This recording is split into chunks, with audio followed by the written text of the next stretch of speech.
तेरे जाने के बाद भी इस दिल ने तेरा इंतजार करना नहीं छोड़ा।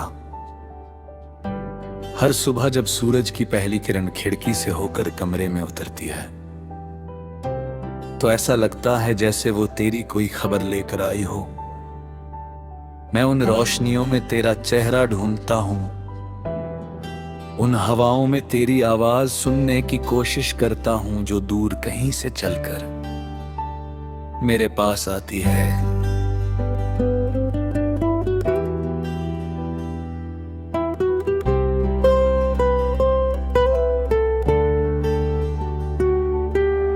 दुनिया की भीड़ में चलते हुए भी मेरी नजरें अक्सर किसी ऐसे चेहरे को खोजने लगती है।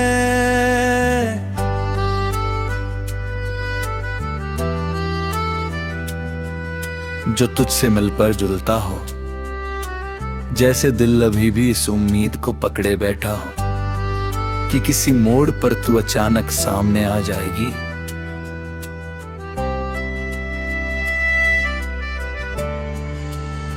समय के साथ बहुत कुछ बदल गया, मौसम बदले, रास्ते बदले, लोगों के चेहरे बदले, लेकिन कुछ चीजें ऐसी रही जिन्हें बदलना शायद समय के बस में भी नहीं था। तेरी याद उन्हीं चीजों में से एक है। वो कभी धीमी हवा बनकर आती है, कभी अचानक उठे तूफान की तरह सब कुछ हिला जाती है, कभी किसी पुराने गीत की धुन में छिप जाती है, कभी किसी किताब के पन्नों के बीच से झांकती है। मैं जितना उसे भुलाने की कोशिश करता हूँ, वो उतनी ही गहराई से मेरे भीतर अपनी जगह बना लेती है।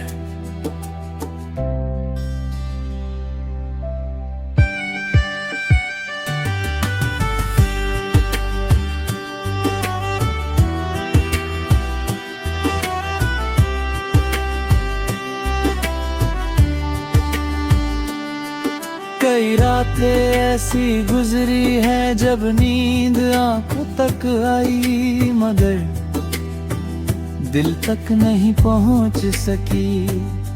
खामोश कमरे में घड़ी की टिक टिक सुनाई देती रही, और मैं अतीत के गलियारों में भटकता रहा। वहाँ हर मोड़ पर तेरी मुस्कान थी, हर दीवार पर तेरी बातों की परछाई थी। कुछ यादें ऐसी होती हैं जिन्हें हम चाह कर भी पीछे नहीं छोड़ सकते, क्योंकि वे हमारे अस्तित्व का हिस्सा बन जाती है। तू भी मेरे लिए ऐसी ही एक याद है, जो अब सिर्फ याद नहीं बल्कि मेरी सोच, मेरी आदतों और मेरी पहचान का हिस्सा बन चुकी है। जब कभी बारिश होती है और बूंदें छत पर गिरती है,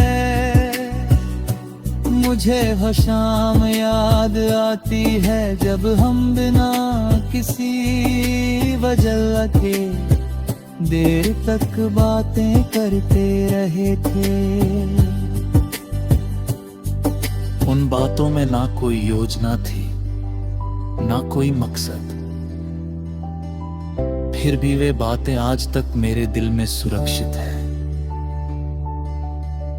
शायद इसलिए क्योंकि उनमें सच्चाई थी, अपनापन था और वह एहसास था जिसे शब्दों में पूरी तरह बयान नहीं किया जा सकता। जिंदगी ने मुझे बहुत से नए लोग दिए, नए अनुभव दिए, नई राहें दिखाई, मगर हर नई चीज के पीछे कहीं ना कहीं गहरी एक धुंधली सी छवि मौजूद रही। मैंने कई बार सोचा कि अब आगे बढ़ जाना चाहिए, अब पीछे मुड़कर नहीं देखना चाहिए, लेकिन दिल का अपना एक अलग ही संसार होता है। वहाँ तर्क नहीं चलते, वहाँ से भावनाएं अपना राज करती है, और मेरी भावनाओं के उस संसार में तेरी जगह आज भी वैसी ही है जैसी पहले दिन थी। कभी कभी मैं सोचता हूँ कि अगर उस समय कुछ फैसले अलग होते, कुछ बातें अलग कही गई होती, कुछ खामोशियाँ टूट गई होती, तो शायद कहानी का अंत भी अलग होता। मगर फिर समझ आता है कि हर कहानी का अंत वैसा ही होता है जैसा उसे होना होता है। शायद हमारी कहानी का अधूरा रह जाना ही उसकी खूबसूरती थी। अगर वह पूरी हो जाती तो शायद इतनी यादगार न बनती। मैंने सीखा है कि प्यार हमेशा पाने का नाम नहीं होता। कभी कभी प्यार किसी को दूर से खुश देखने का नाम भी होता है। कभी कभी प्यार किसी के लौटकर आने की उम्मीद छोड़ देने के बाद भी उसके लिए अच्छी दुआ करने का नाम होता है। और शायद यही सबसे कठिन रूप है प्रेम का, क्योंकि इसमें कोई स्वार्थ नहीं होता, सिर्फ सच्चाई होती है। आज जब मैं अपने सफर को पीछे मुड़कर